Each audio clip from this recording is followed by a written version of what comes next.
Hi guys, आप सबका हमारे यूट्यूब चैनल तस्मेह कैरियर एकेडमी पे स्वागत है। गाइज, आज जो हम आपको डिटेल देने जा रहे हैं वो देने जा रहे हैं Allahabad high court research associates recruitment 2025 के नोटिफिकेशन के बारे में। इलाहाबाद हाई कोर्ट ने रिसर्च एसोसिएट्स की 36 वैकेंसीज के लिए अपना नोटिफिकेशन जारी किया है। अगर आप भी इन वैकेंसीज के लिए अप्लाई करना चाहते हैं तो गाइज ये वीडियो आपके लिए बहुत ज्यादा इंपॉर्टेंट है, क्योंकि इस वीडियो में हमने पूरा डिटेल में बताया है कि क्या मिनिमम क्वालिफिकेशन मांगी गई है, क्या आपका सिलेक्शन प्रोसेस रहेगा, लास्ट डेट अप्लाई करने की कब है और ऑनलाइन जाकर के कैसे आपको रजिस्ट्रेशन और फॉर्मेलिटीज पूरी करनी होगी। तो गाइस पूरा वीडियो देखिएगा और साथ ही साथ में हमारे इस यूट्यूब चैनल को सब्सक्राइब कर लें, लाइक करें और ज्यादा से ज्यादा शेयर करें। तो गाइस सबसे पहले बात करते हैं इनकी ऑफिशियल वेबसाइट की। इनकी जो ऑफिशियल वेबसाइट है वो है www.allahabadhighcourt.in, जहां पर जाकर के आपको रजिस्ट्रेशन और फॉर्मेलिटीज पूरी करनी होगी। रिक्रूटमेंट अथॉरिटी आपकी इलाहाबाद हाई कोर्ट रहेगी। पोस्ट नेम की अगर बात करें तो रिसर्च एसोसिएट्स की आपकी पोस्ट रहेंगी। टोटल वैकेंसीज जो है 36 वैकेंसीज के लिए नोटिफिकेशन जारी किया गया है। जेंडर की अगर बात करें तो मेल एंड फीमेल यानी कि man and women both can apply for these vacancies. Job location selection होने के बाद जो आपका इलाहाबाद हाईकोर्ट यानी कि यूपी में ही आपकी जो है पोस्टिंग रहेगी। अप्लाई मोड की अगर बात करें तो आपका ऑनलाइन रहेगा, यानी कि ऑफलाइन किसी तरह का कोई कम्युनिकेशन या कॉरेस्पॉन्डेंस नहीं किया जाएगा।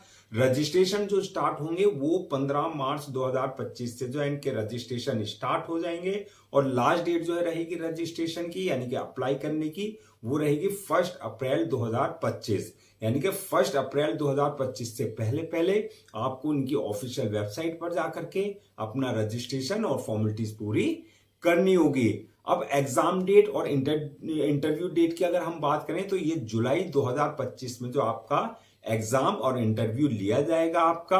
और एडमिट कार्ड की अगर बात करें तो ये जो है मई या जून में जो है आप इनकी ऑफिशियल वेबसाइट से जाकर के जो है अपना एडमिट कार्ड जो है डाउनलोड कर सकते हैं।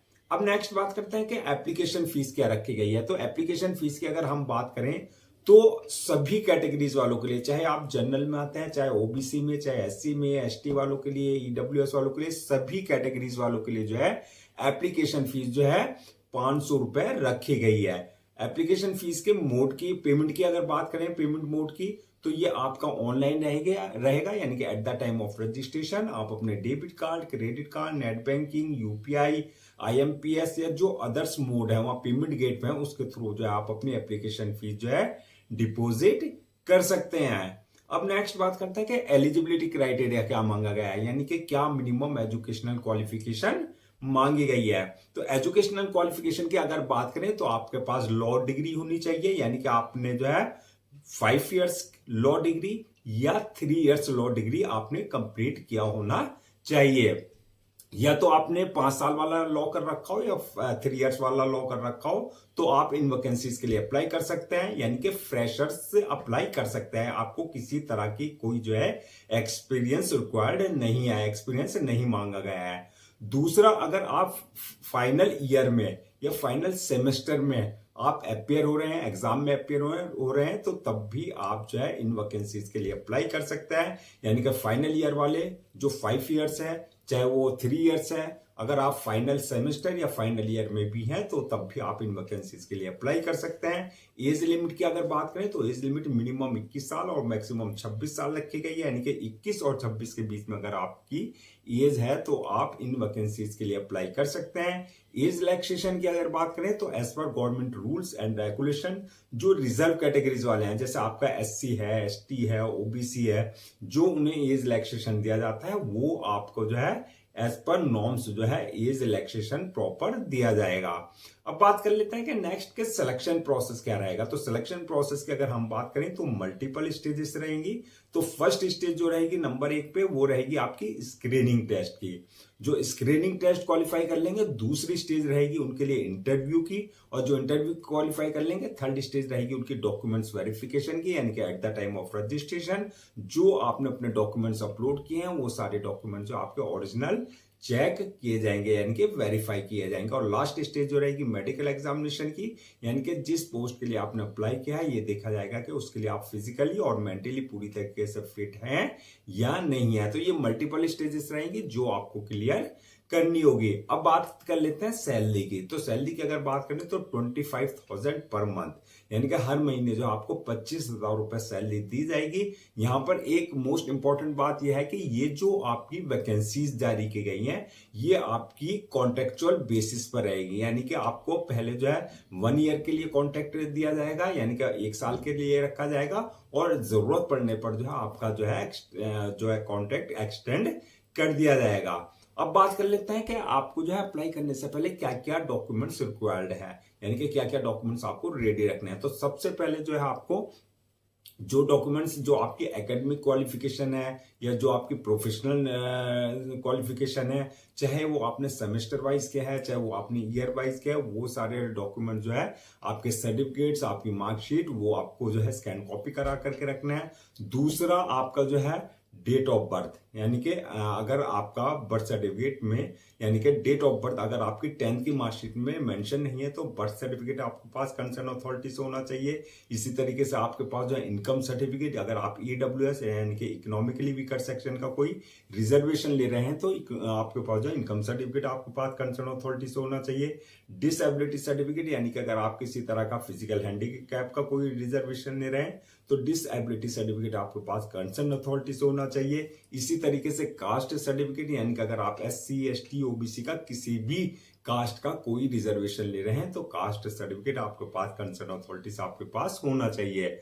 इसके अलावा पासपोर्ट साइज फोटो, सिग्नेचर वगैरह, ये सारे डॉक्यूमेंट जो है आपको पहले से रेडी रखने हैं। अब बात करते हैं कि आपका जो है अप्लाई करने का क्या प्रोसीजर रहेगा। तो अप्लाई करने का प्रोसेस की अगर बात करें तो ये आपका पूरी तरीके से ऑनलाइन रहेगा, ऑफलाइन किसी तरह का कोई कॉरेस्पॉन्डेंस या कम्युनिकेशन नहीं किया जाएगा। ऑनलाइन अप्लाई करने के लिए सबसे पहले आपको उनकी ऑफिशियल वेबसाइट www.allahabadhighcourt.in पर विजिट करना है। जब आप वहां विजिट करेंगे तो आपको जो है होम पेज पर जाएंगे तो वहां रिक्रूटमेंट वाले टैब में जाकर के आपको जो है क्लिक करना है रिसर्च एसोसिएट 2025 एप्लीकेशन लिंक पे, वहां आपको जो है क्लिक करना है। यहां पर इस बात का ध्यान देना है कि अगर आपने इनके पोर्टल पर अपने आप को पहले से रजिस्टर्ड नहीं करा रखा है तो आपको अपनी पर्सनल डिटेल्स और अपना जो है वैलिड ईमेल आईडी और मोबाइल नंबर से जो है अपना न्यू रजिस्ट्रेशन पर जाकर के जो अपने आप को रजिस्टर्ड कराना है, जहां से आपके क्रेडेंशियल यानी कि जो यूजर नेम और पासवर्ड आपके जनरेट हो जाएंगे। अगर ऑलरेडी आपने इनके पोर्टल पर अपना आपको रजिस्टर करा रखा है तो आपके पास जो यूजर नेम पासवर्ड है, यानी कि जो आपके क्रेडेंशियल है, उनसे जो है आपको लॉगिन करना है। लॉगिन करने के बाद जो आपका एप्लीकेशन फॉर्म आएगा वो सारी डिटेल्स जो है आपको बिल्कुल एक्यूरेट फिल करनी है। एप्लीकेशन फॉर्म में आपकी पूरी पर्सनल डिटेल्स मांगी जाएगी, जैसे आपका नाम, फादर नेम, मदर नेम, आपकी डेट ऑफ बर्थ, आपकी जो है क्वालिफिकेशन, ये सारी चीजें जो है आपको जो है वहां पर एक्यूरेट फिल करनी है। जब आप डिटेल्स फिल कर देंगे नेक्स्ट ऑप्शन आएगा आपके पास जो है अपलोड योर डॉक्यूमेंट्स का, यानी कि जो आपके डॉक्यूमेंट्स हैं, चाहे वो एकेडमिक हैं, चाहे वो आपके प्रोफेशनल डिग्री के हैं, चाहे आपकी मार्कशीट, आपके सर्टिफिकेट्स, ये सारे जो है डॉक्यूमेंट्स आपको अपलोड करना है। साथ ही साथ में पासपोर्ट साइज फोटो, सिग्नेचर वगैरह ये जो भी है वो सारे डॉक्यूमेंट्स आपको जो है अपलोड करने हैं। यहां पर इस बात का ध्यान देना है जो आपके डॉक्यूमेंट्स अपलोड होंगे वो उनके प्रेस्क्राइब्ड फॉर्मेट के अकॉर्डिंग, यानी कि जो उनका डायमेंशन दे रखा है उसी के अकॉर्डिंग आपको सारे अपने डॉक्यूमेंट्स अपलोड करने होंगे। डॉक्यूमेंट्स अपलोड करने के बाद जो है नेक्स्ट ऑप्शन आएगा आपका पेमेंट का, यानी कि जो आपकी एप्लीकेशन फीस है आपको जो है अपने debit card, credit card, net banking, UPI, IMPS या जो अदर्स वहां पेमेंट गेटवे है उसके थ्रू जो है आप अपनी एप्लीकेशन फीस जो है डिपॉजिट कर सकते हैं। एप्लीकेशन फीस डिपॉजिट करने के बाद नेक्स्ट ऑप्शन आएगा आपके पास जो है फॉर्म को सबमिशन का। फॉर्म को सबमिट करने से पहले एक बार पूरे फॉर्म को रिव्यू वाले ऑप्शन में जाकर के रिव्यू कर लें, यानी कि चेक कर लें किसी तरह की कोई आपने मिस्टेक या एरर तो नहीं किया। अगर मिस्टेक किया है तो रिव्यू वाले ऑप्शन में जाकर के आप करेक्शन कर सकते हैं। रिव्यू करने के बाद जो है फॉर्म को सबमिट कर दें और सबमिट करने के बाद जो है 1 या 2 कॉपी जो है उसकी प्रिंट आउट जरूर ले लें for your future reference, so that आपके पास जो है एक हार्ड कॉपी के रूप में जो है एक ऑफिशियली रिकॉर्ड आपके पास हो जाए। तो गाइस ये थी आपकी Allahabad high court research associates recruitment 2025 की कॉन्ट्रेक्चुअल बेसिस की नोटिफिकेशन। आई होप आपके जो है सारे डाउट्स क्लियर हो गए होंगे। अगर अब भी आपको किसी तरह का कोई डाउट है या क्वेरी है तो आप जो है हमें इससे कमेंट सेक्शन में पूछ सकते हैं, हम उसका रिप्लाई जरूर देंगे। मैं एक बार फिर से जो आपको रजिस्ट्रेशन डेट और लास्ट डेट क्या है रजिस्ट्रेशन की वो रिमाइंड करा देता हूं, सो दैट आप उसे नोट डाउन कर लें। रजिस्ट्रेशन जो स्टार्ट होंगे 15 मार्च 2025 से स्टार्ट होंगे और लास्ट डेट जो है रजिस्ट्रेशन की यानी कि अप्लाई करने की 1 अप्रैल 2025 है। तो 15 मार्च 2025 से लेकर के 1 अप्रैल 2025 के बीच में जो है आप इनकी ऑफिशियल वेबसाइट पर जाकर के अपना रजिस्ट्रेशन और फॉर्मेलिटीज पूरी कर सकते हैं। गाइज हम आपके लिए जितने भी गवर्नमेंट जॉब्स हैं या गवर्नमेंट एग्जाम्स हैं उससे रिलेटेड जितने अपडेट्स होते हैं उस पर वीडियोज लेकर के आते हैं।